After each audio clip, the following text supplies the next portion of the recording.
Hi, everyone. Here just to give you a little bit of an overview of the legislative branch today, and we'll do series like this to go over each branch. But today we're going to start with what the Founding Fathers determined to be the most important, in their opinion, the legislative branch. So let's get started. So the first thing we have to do is we have to talk about just the general setup. In our legislative branch, there are two houses. The legislative branch as a whole was set up by Article 1 of the Constitution. There's 7 different articles, but the very first one they decided to deal with is the legislative branch. It's the one branch of government that they have in the Articles of Confederation, which they can bring over, but they do change the way it's set up. We talk about this with the Great Compromise. That compromise between the Virginia plan, the big state plan, and the New Jersey plan, the small state plan, and this great compromise creates a two-house system, bicameral. The first part of this is the Senate. The Senate has 2 members for every single state, so territories do not receive seats in the Senate nor votes. There are 100 members. Each senator is elected and serves for 6 years. There is no term limit, but they serve for 6 years before re-election. The way that's set up is they set the years for re-election. They staggered them, so only a third of the Senate will be up for re-election at a time, so it wouldn't be complete overhaul and flip over. This is much more prestigious because you only get 2 from every single state, so usually this is a much lower number than the number of seats in the House of Representatives, which we'll talk about next. For example, in California, there are 53 seats up for grabs in the House of Representatives, but there's only 2 in the Senate that represent the entire state. And so that makes it a little bit harder to get that position, number one. Number 2, they do serve for 6 years, so it's a considerable amount of time, and there's a lot of impact there. The lower house, or the other part of Congress, is the House of Representatives. There's 435 members, and the reason for that number is there isn't really an exact reason. They kept expanding and eventually decided to cap it because you only have 1 room and you're going to run out of seats. Ultimately, these representatives serve only 2 years. Each census, they're kind of reapportioned after each census, and once again they do stagger these years for re-election to again try to prevent from complete and utter turnover. But there are some differences there. The other differences also come in the requirements to be a part of either one of these houses, parts of Congress. So we've already dealt with the number of representatives in each House of Congress, 435 for the representatives. That number of seats you have is going to be determined in a different way than in the U.S. Senate, which only has 100. So there's differences there from the get-go. So what I'm going to do is I'm going to remove these levels, these squares, to open up the information next to each category. So I would suggest maybe making a chart if you're taking notes. I think that could be pretty helpful for you as well. A nice little T-chart, or even you could do a Venn diagram, and we can fill out the middle later. Ultimately, the first thing, the House of Representatives, you get at least 1 representative, but after that, there's no cap, there's no guarantee. It's based off the population of a state. So, for example, California has 53 seats in the House of Representatives. Rhode Island has 2. And a state like Montana has 1. So that's usually shocking to a lot of people, Rhode Island being the smallest landmass state, and Montana being fairly large. That doesn't necessarily add up for a lot of people. But remember, it's not by landmass, it's by population, the number of people living in the state. As for the Senate, no matter what state you are, whether you're Texas, North Dakota, West Virginia, Utah, Iowa, Indiana, Maine, Alaska, doesn't matter. You're getting 2 senators from your state. So that's one way of appeasing the small states, right? Because it's very similar to the Articles of Confederation, except for each state gets 2 votes, 2 representatives. And the House of Representatives keeps the big states happy because that is determined by population. Again, their term length is different. In the House of Representatives, you serve for 2 years. In the Senate, you're serving for 6. citizenship, you have to be a citizen for at least 7 years to be a member of the House of Representatives, and 9 if you want to be a member of the U.S. Senate. You also have to be older to be a member of the U.S. Senate. The House of Representatives, technically the minimum age is only 25. For the Senate, we're looking at you have to be at least 30 years old. Residency, you in both cases, this is an overlap area, you have to live in the state that you're representing. So if I wanted to represent California, I couldn't reside and live in a different state. Or if I wanted to represent any state for that matter, Texas, Oklahoma, Florida, South Carolina, New Hampshire, doesn't matter. I have to live in that state because I am responsible for those constituents. Those are the people that I'm supposed to represent. They elect me to represent them, so I need to be aware of what they want. Lastly, they each have a different presiding officer, so someone who's kind of in charge of their proceedings. In the House of Representatives, there's a position called the Speaker of the House, and the Speaker of the House is an elected position. Meanwhile, in the Senate, there could be one of two presiding officers. The top dog would be the vice president. It's one of the very few expressed powers, really the only expressed power that he actually has or she has. And then if the vice president is not present, the president pro tempore would take his spot, which again is another elected official in the Senate that's chosen.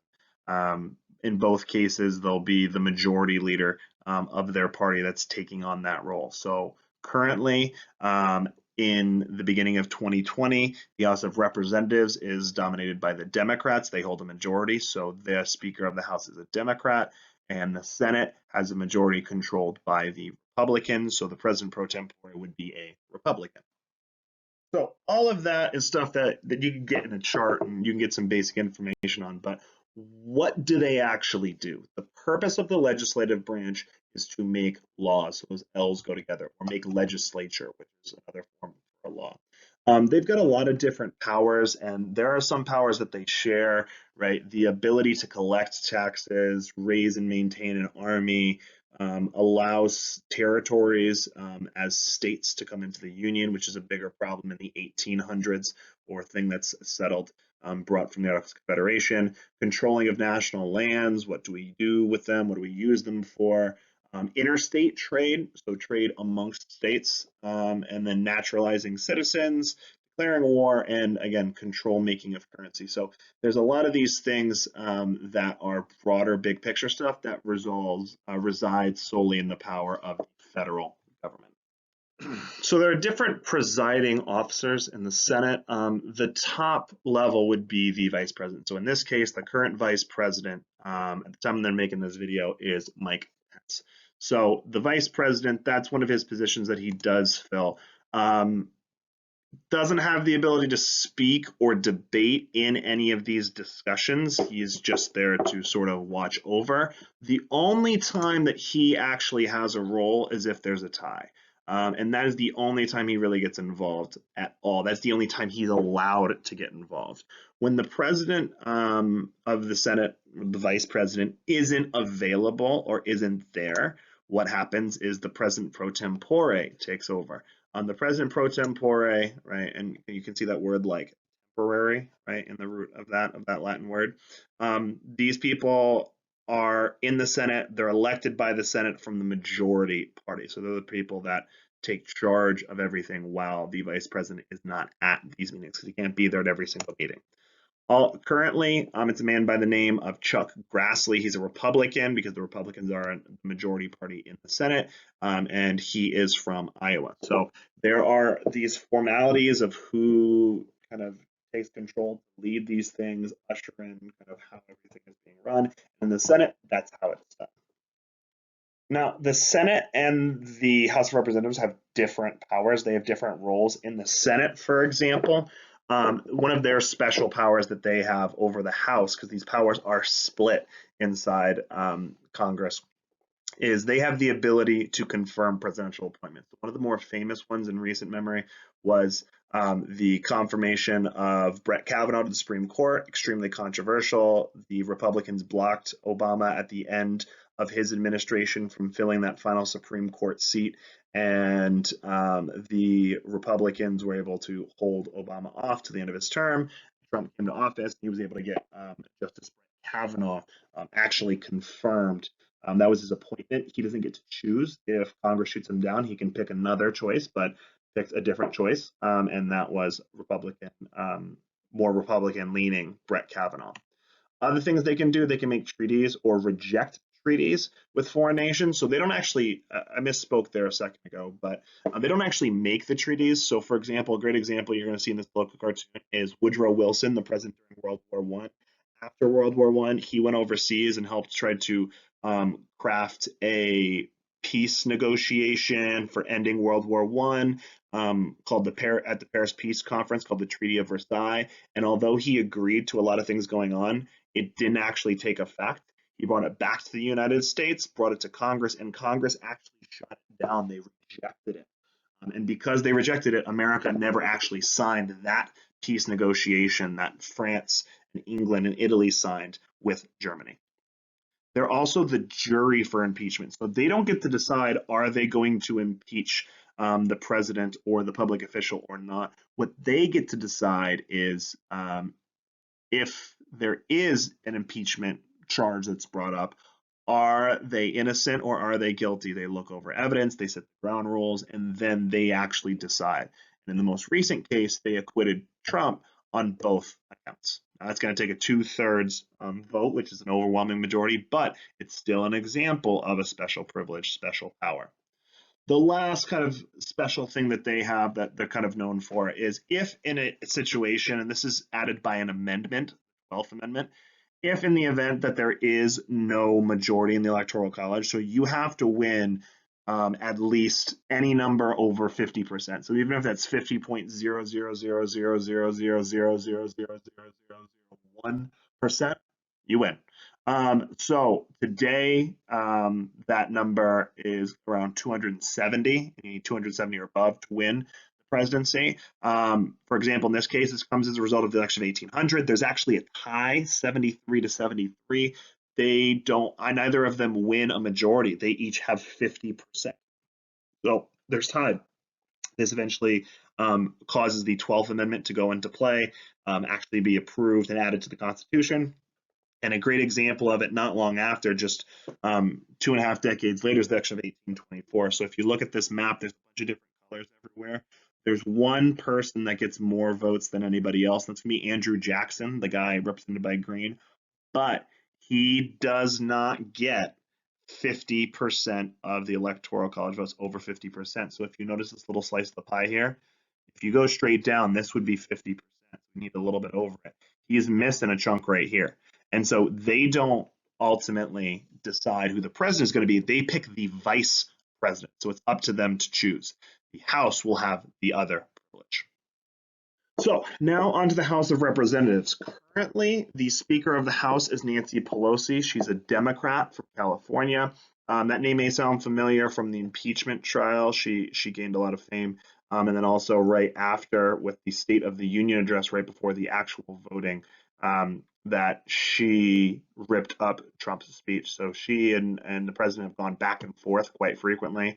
She's the presiding officer of the House. So after the actual charges were brought up, there was this big kind of delay on when is Pelosi going to deliver these to the Senate, and no one really knew because they aren't directly outlined in the U.S. Constitution.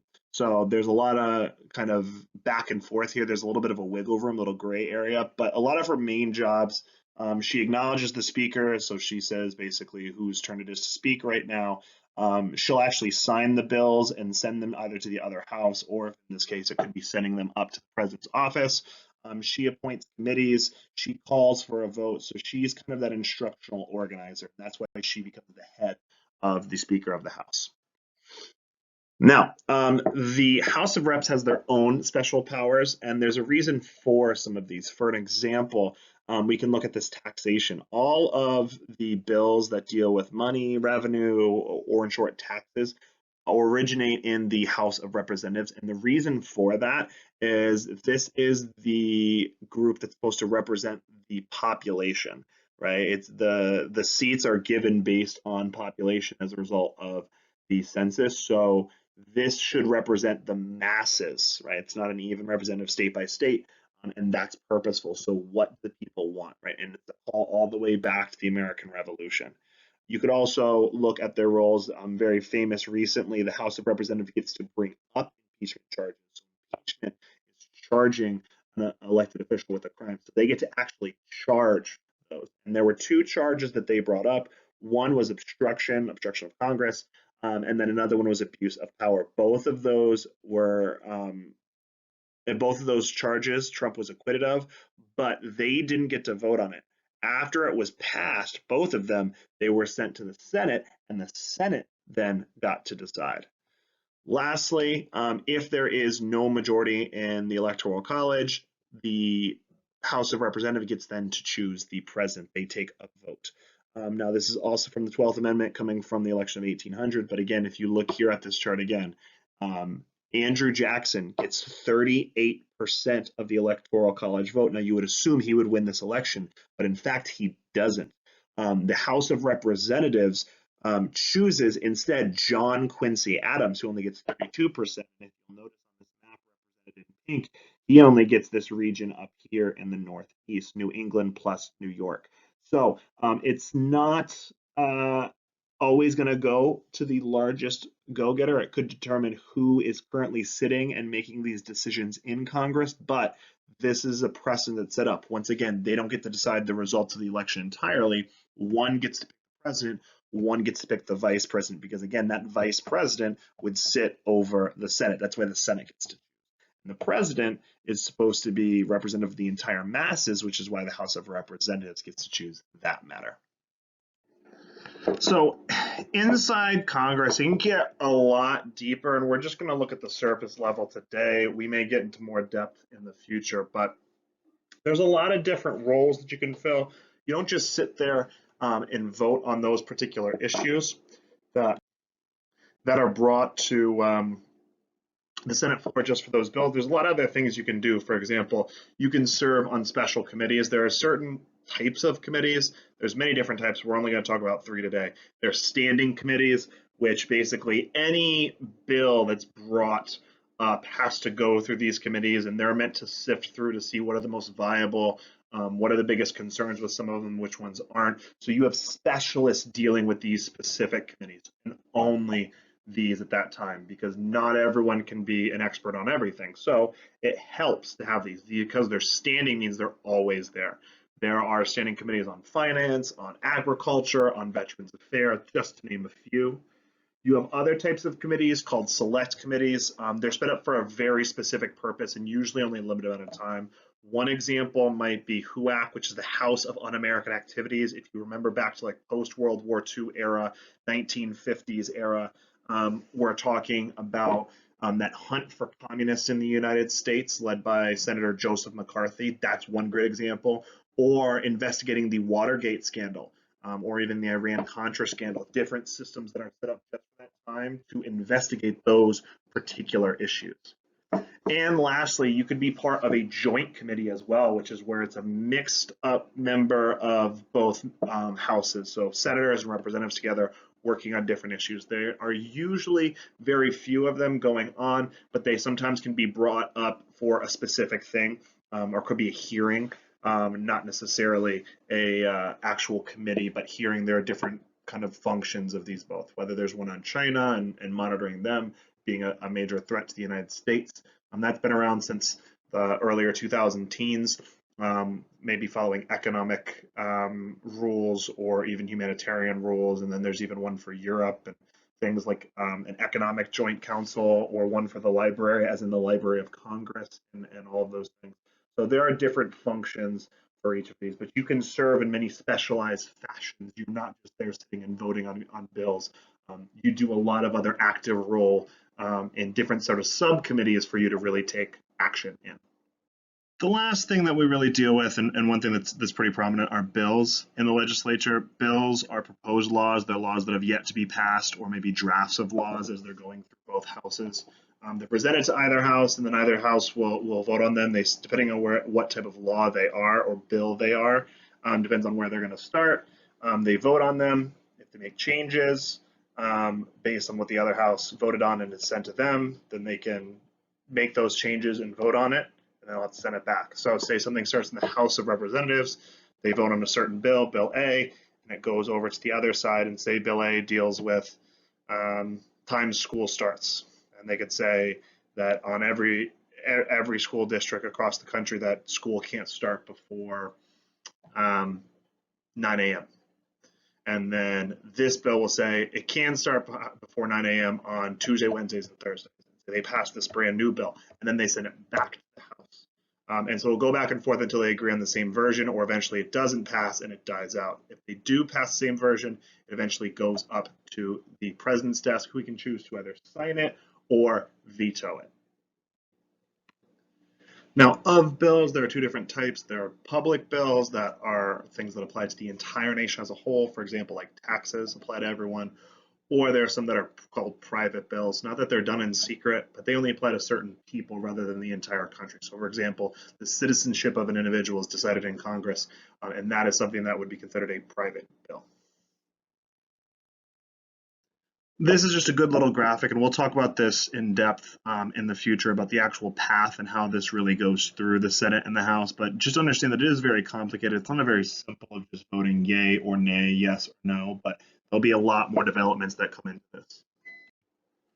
Ultimately, though, if everything goes according to plan, the bill passes through both houses, gets the president's desk, and he actually does sign it.